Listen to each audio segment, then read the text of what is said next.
তুই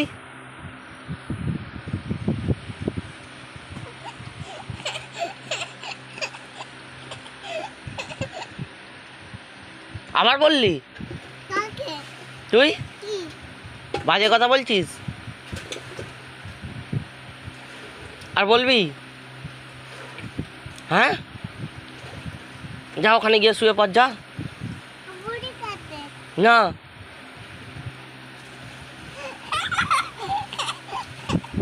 তুই ভালো নোস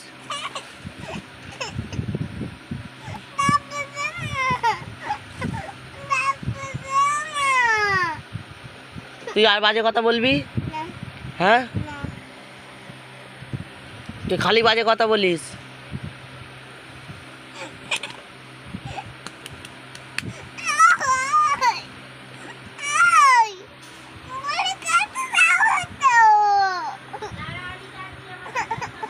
বুড়ি আসছে।